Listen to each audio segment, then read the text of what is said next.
Ann Street Garden Villas aims to challenge design at a scale between that of high-rise, high-density living and freestanding suburban houses. Anna O'Gorman Architects was commissioned by Queensland's Department of Housing and Public Works to demonstrate new housing ideas at a scale described as the missing middle.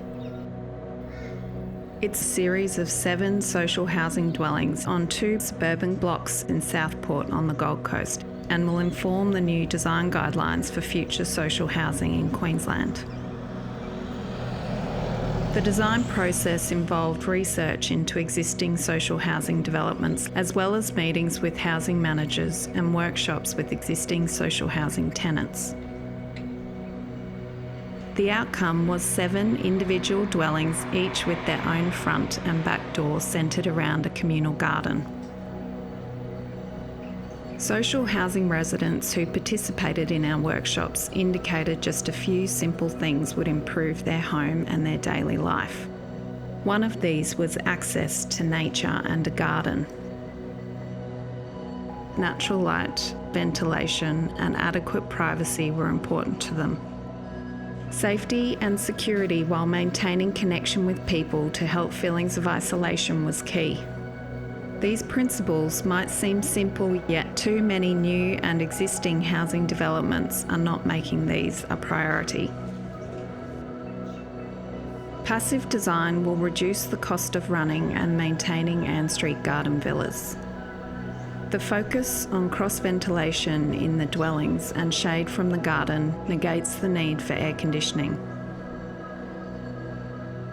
Positioning living spaces for good natural light during the day reduces the use of artificial lighting.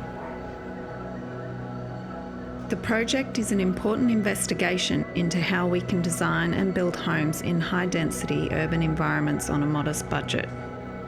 We used standard, familiar materials often found in the Gold Coast and experimented with playful details.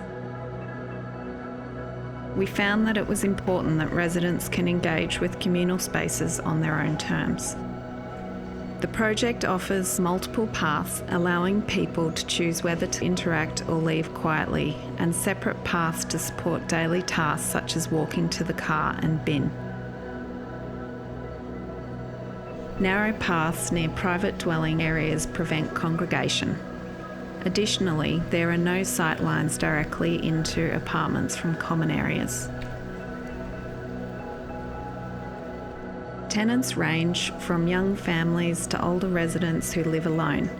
Hence, the garden adapts to multiple uses, including spaces to actively garden, play spaces for children, paths large enough for bikes, a communal barbecue area, and places to sit comfortably. Social housing is something we should be proud of as a community, and that is why we named the project after its garden.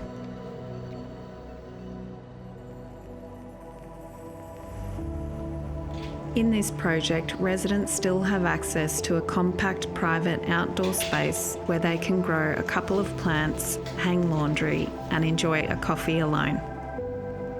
We wanted to create the perfect spot for that morning coffee ritual, nooks for the kids and spaces for personal interests.